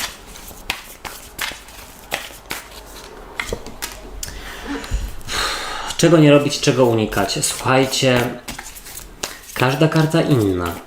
Co tu się może wydarzyć? Raczej widzę, że wychodzicie obronną ręką. Być może ktoś też za plecami chce Wam... Może ktoś za plecami sugeruje, że ostatnio Wasze zachowanie było niesprawiedliwe w stosunku do kogoś. Może, że na przykład oszukiwałyście. Ale gdzieś widzę, że wychodzicie obronną ręką i wcale nie było żadnego oszustwa. Ta osoba czy te osoby tylko wymyślają. Zacznijmy od tego, że z przełożenia jest dwójka kielichów. A dwójka kielichów to miłość, czułość pomiędzy dwoma stronami, bo to wcale nie musi być związane z miłością, tylko i wyłącznie w sensie relacją romantyczną. To może też chodzić w ogóle o... Słuchajcie, ktoś... dobra. Koszą trawę. Mam nadzieję, że jakoś bardzo Wam nie przeszkadza. Postaram się to zagłuszyć. Ta dwójka kielichów sugeruje, że pomiędzy dwoma stronami jest po prostu współpraca i wydaje mi się, że ta współpraca jest ten pokój, to pojednanie jest do osiągnięcia. W ogóle komuś się chce, mam wrażenie, miłości, albo to czytanie jest a propos kogoś, do kogo żywicie uczucia. W jakikolwiek sposób, jakakolwiek relacja. W ogólnej energii jest karta Księżyca, a Księżyc mógłby mówić o intuicji oraz o tym, że jest coś ukryte. I być może ktoś rzeczywiście, wydaje mi się, że w pracy, konszachtuje tam za Waszymi plecami i twierdzi na przykład, że coś tam oszukujecie. Albo na przykład coś było zrobione niezgodnie z procedurami. Na tej zasadzie. Jeśli chodzi o kartę Księżyca, to ta karta też w ogóle mówi o takiej strefie myśli. I teraz tak. Być może zastanawiacie się, no, co dalej z waszą relacją. Być może zastanawiacie się, kogo wybrać, albo nie jesteście pewne swoich uczuć do kogoś i nie wiecie, co z tym zrobić. O, tak bym powiedział. Zobaczcie, przychodzi do was karta sprawiedliwości i bardzo dobrze, bo gdzieś wychodzi na to, że tą sprawiedliwość uda się osiągnąć. Zobaczcie, 2 kielichów i karta sprawiedliwości. Jest to jakiś balans pomiędzy 2 stronami. I teraz tak, jeśli rzeczywiście się okaże i się wyda, że ktoś tam konszachtuje, no to gdzieś wyjdzie raczej, że nie miał racji. Jest sprawiedliwość, jest.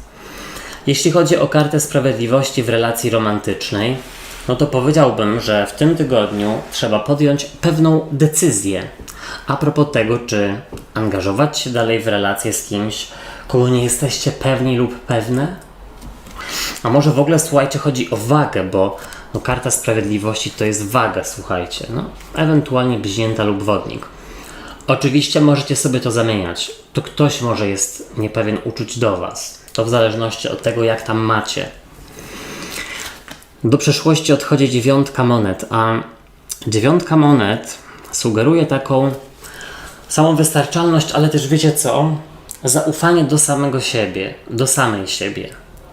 I być może, słuchajcie, jak wchodzą w grę emocje, to trudno jest tam zaufać rzeczywiście sobie samemu, czy tam sobie samej. Tutaj jest według mnie informacja, że trzeba po prostu podążać za tym, co mówi wam intuicja i serce. Chociaż, tak, intuicja to serce, prawda? Zaufać sobie. Wy wiecie, kogo macie wybrać. Wy wiecie, co macie robić. Jeśli chodzi o osoby, które rzeczywiście konszachtują za plecami, nawet jak wiecie, kto to jest i co mówi, to i tak się wycofać, bo tutaj gdzieś prawda wyjdzie na jaw. Zobaczcie, wy przedstawiacie się summa summarum jako 6 buław, a 6 buław to karta triumfu oraz zwycięstwa. Więc rzeczywiście wychodzi na to, że wychodzicie zwycięsko z jakiejś sytuacji, w której było niesprawiedliwe traktowanie, ewentualnie decyzja, którą podejmujecie w zgodzie ze swoją intuicją i w zgodzie ze sobą, gdzieś naprawdę jest dobra. I wy to po prostu czujecie, przynajmniej na chwilę obecną. Jeśli chodzi o osoby w waszym otoczeniu, które nie są pewne uczuć do was, to też pokażcie, że nie będziecie siedzieć i czekać, aż te osoby się określą, tylko po prostu zajmujcie się swoim fajnym życiem. I zobaczcie, w Radzie jest też pustelnik, a pustelnik właśnie działa w ukryciu, działa w cieniu, w ogóle działa w pojedynkę i właśnie, informacja, żeby wycofać się z oczerniania innych lub rzeczywiście nie grać w gry osób oszukujących, bo i tak, słuchajcie, przyjdzie kryska na matyska, jak to się mówi. Jeśli sobie nie macie nic do zarzucenia, to dlaczego macie tutaj, słuchajcie, się tłumaczyć i strzępić jęzor? Pustelnik też sugeruje, żeby rzeczywiście znaleźć odpowiedź w sobie na nurtujące was pytania, ale też, słuchajcie, żeby się odseparować, zachować dystans do osoby, która nie wie, czego chce. Słuchajcie, nie będziecie czekać. Może nawet jak chcecie czekać, to sobie tam czekajcie, ale nie pokazujcie tego. Czego nie robić, czego unikać? 3 monet. Słuchajcie, powiem tak.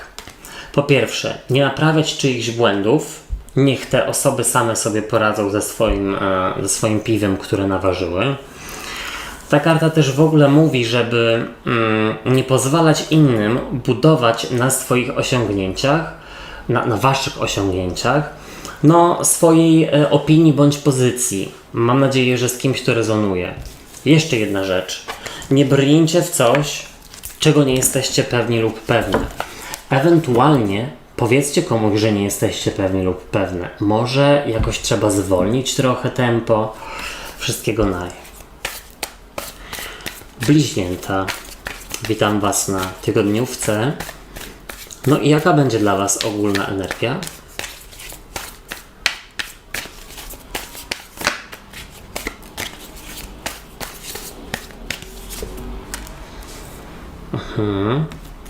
Co do Was przychodzi, co się pojawia?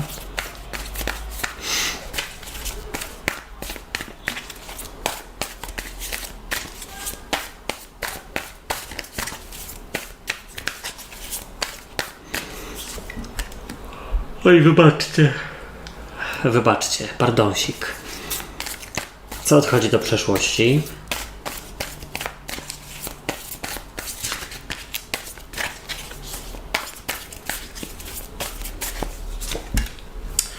Nowy etap się komuś szykuje i czasy takie niepewne oraz w ogóle jakaś Wasza niepewność, no jest zażegnana. O.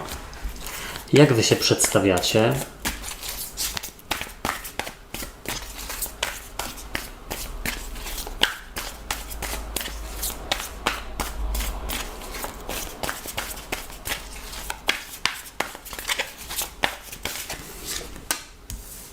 Okej. Ktoś, no tak, no ktoś zaczyna nowy etap albo ktoś wyrusza w podróż, być może w odwiedziny do drugiej osoby i czuje, że to wszystko, ta relacja czy ta sytuacja, bo może to też chodzić o podróż służbową, no jest stabilna i jest dla Was. A rada?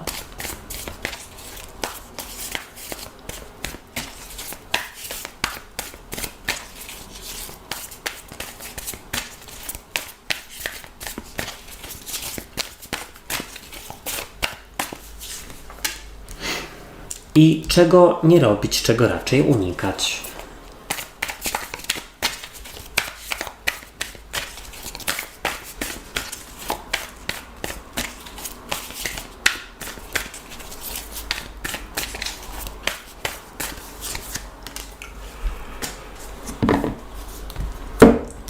Okej, momento. Słuchajcie, ale mi się ziewa. Mam wrażenie, że sporo pracy przed Wami, ale pracy takiej bardzo owocnej, korzystnej i bardzo Was satysfakcjonującej. Jeśli chodzi o pewne relacje, które budujecie teraz, nieważne czy z partnerami, czy z kolegami, czy z przyjaciółmi, czy z rodziną, no to powiedziałbym, że one zmierzają ku lepszemu. W sensie opłaca się pracować nad tymi relacjami. Zobaczcie, z przełożenia jest dla Was 8 monet, czyli właśnie karta pracy wytężonej, karta starania się, karta wkładania swojego serca i duszy w jakiś projekt. Ale nie tak w sensie, że tutaj się poświęcacie czemuś lub komuś, ale raczej robicie to z przyjemnością po prostu.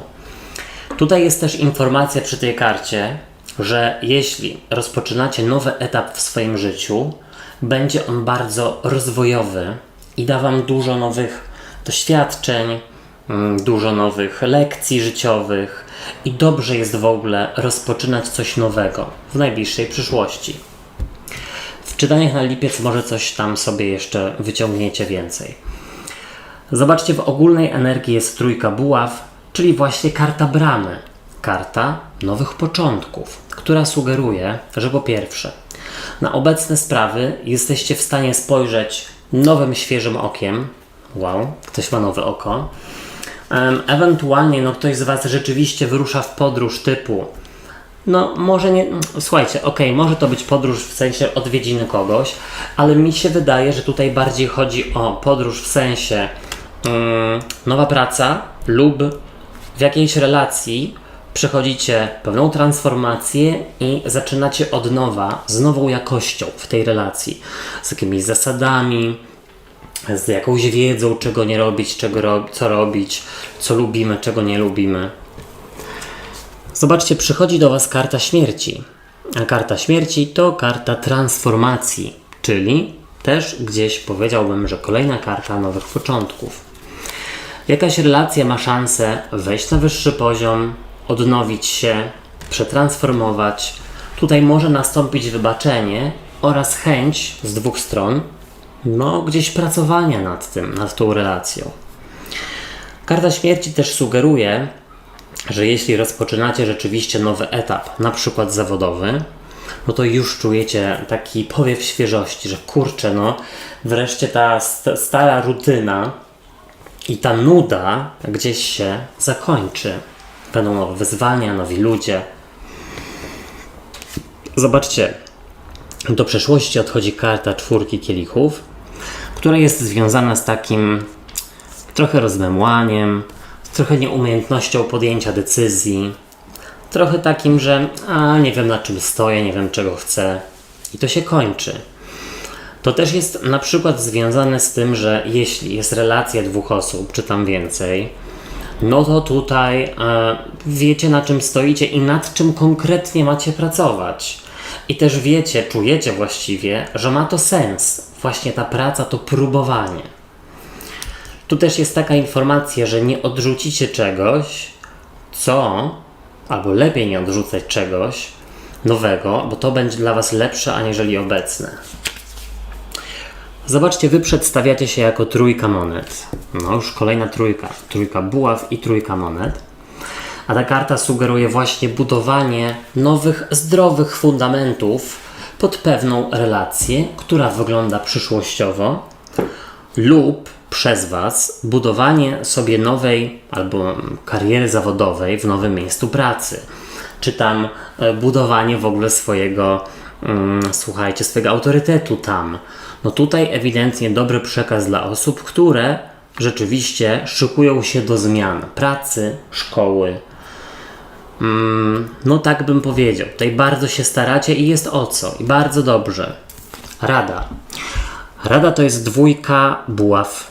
Po pierwsze, no tutaj muszą być pewne zasady. Jeśli jest powrót, jeśli jest wybaczenie, jeśli jest danie komuś szansy drugiej, no to trzeba powiedzieć sobie, co ostatnio nie działało i jak ma to teraz wyglądać i sprawdzać na bieżąco, czy rzeczywiście obie strony się do tego stosują.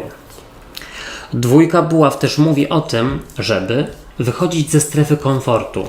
Jeśli chodzi o sprawy zawodowe, być może to jest związane ze zmianą pracy, ale też, żeby z partnerem lub z partnerką robić rzeczy różne, inne, ciekawe, a nie wciąż to samo, bo gdzieś rutyna Was dopadnie, jak nie już dopadła. Czego nie robić, czego unikać? Karta umiarkowania. Lubię tę kartę. Tutaj, patrząc na ten rozkład, mogłaby sugerować, żeby nie obawiać się przejmować pałeczki, inicjatywy. Jeśli chcecie zabrać gdzieś swoją drugą połówkę, czy tam przyjaciela, czy kolegę lub koleżankę, mamy tatę, siostrę, brata, dziadka, na jakąś fajną wycieczkę, na jakieś super doświadczenie do kina, czy do muzeum, do teatru i cokolwiek, zróbcie to. Wyjdźcie z inicjatywą. Ta karta też sugeruje, żeby nie zastać się właśnie w strefie komfortu, bo tak życiowo i na lata Was to po prostu rozleniwi. Wszystkiego naj. Moi drodzy i moje drogie, dziękuję Wam za uwagę, no i życzę fantastycznego tygodnia. Sprawdzajcie czytania na lipiec, tutaj gdzieś się podlinkuję, ale w opisie pod filmem i w komentarzu z czasówką również je znajdziecie. Tam jest czytanie ogólne, na miłość, dla singli i osób w związkach oraz na pracę i finanse. Subskrybujcie kanał i zostawiajcie po sobie ślady w postaci komentarzy oraz kciuków w górze, no bo wówczas pomożecie mi w rozwoju go. Trzymajcie się, do usłyszenia, do zobaczenia. Hej, cześć i pa pa!